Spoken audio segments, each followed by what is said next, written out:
Good morning, students. We are learning chapter number 10, Gravitation, of your NCERT book. Till now, we have learned about the force of gravitation, universal law of gravitation, and derivation of universal law of gravitation.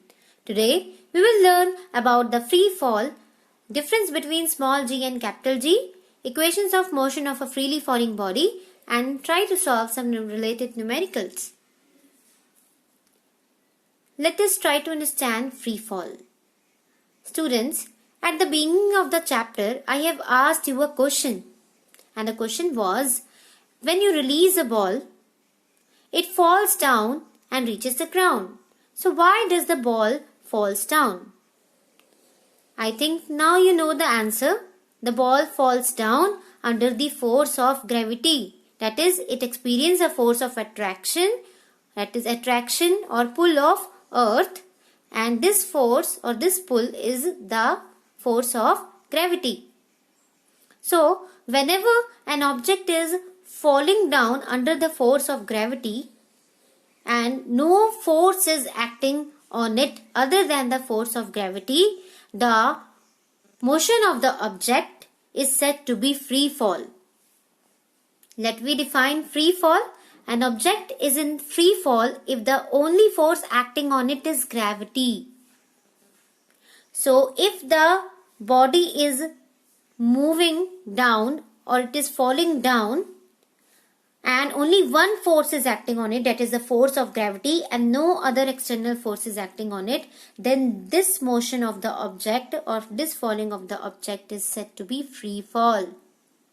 Now, the object falls, then the velocity of the object is changing, continuously changing. When the object is falling down, its velocity is completely changing. So the object experiences an acceleration. Now since this acceleration is under the force of gravity, then this acceleration is known as acceleration due to gravity. We have taken the value of acceleration A is equal to the value of acceleration due to gravity, that is small g. Small a becomes small g here because the body is under the free fall or only force acting on it on the body is small g, that is gravity. So acceleration due to gravity is the acceleration experienced by the object under the free fall. Now the value of acceleration due to gravity is constant near the surface of Earth, and it is as small g equals to 9.8 meter per second square. Meter per second square is the unit SI unit of acceleration, and since acceleration due to gravity is same as acceleration, so its unit is meter per second square. Now, difference between capital G and small g. In the derivation of universal law of gravitation, we have studied that capital G is called universal gravitational constant, and its value was 6.67 into 10 raised to power minus 11 Newton meter square per kg square. So capital G is universal gravitation constant and its value is 6.67 into 10 raised to power minus 11 Newton meter per second per meter square and per kg square. And it is always constant throughout the universe. Its value remains constant throughout the universe. But small g is the acceleration due to gravity, that is acceleration experienced under the free fall. Its value is approximately 9.8 meter per second square, but value of small g varies from place to place, that is it is not same everywhere, unlike the value of capital G.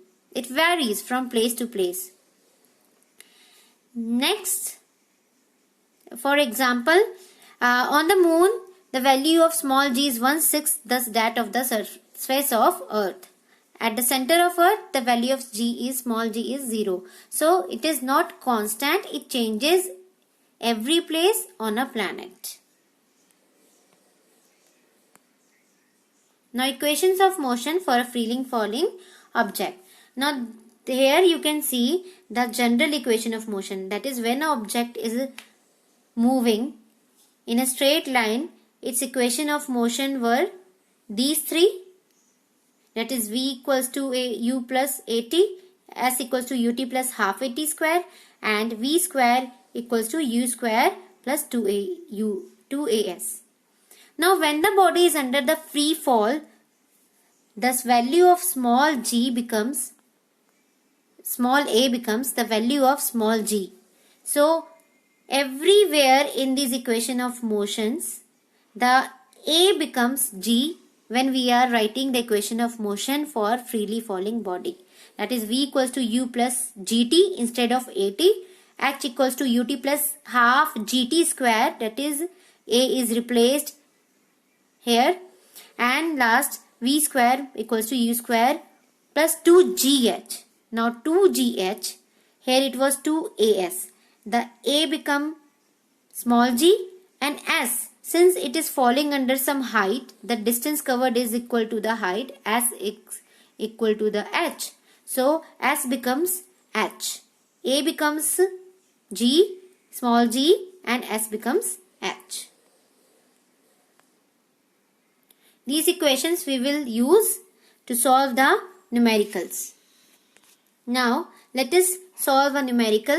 When a ball is thrown vertically upward, it goes through a distance of 19.6 meter. So a ball, here's a ball and it is thrown upward, and it goes at a height, it covers a distance of 19.6 meter. Find the initial velocity of the ball and the time taken by it to rise to the highest point. If it is the highest point, then the object has to be, the ball has to reach this point, and it is covering a distance of, that is h equals to 19.6 meter. We have to find small u, that is initial velocity, and time, that is t. So given maximum height, that is s, or you can write h, 19.6 meter. Now when the ball reaches the highest point, its velocity becomes 0. If it was traveling with velocity u, initial velocity u, its final velocity at the highest point becomes 0. That is v becomes 0. Final velocity becomes 0. Now since we have to take the acceleration at 9.8 meter per second in all our numericals unless stated, here the value of a is minus 9.8 meter per second square. 9.8 because we have to take this value, but here it is minus because it is moving upward. When it is the force of gravity, its value is positive. Small g has a positive value. When it is moving upward, then it has negative value. So we have taken as negative. Now for finding the initial velocity, here what we know is value of v, that is final velocity, and value of g, that is small g, and s, value of s. We know v, a, and s. So by using third equation of motion, v square minus u square equals to 2as. We can also write v square minus u square equals to 2gs, s or h here.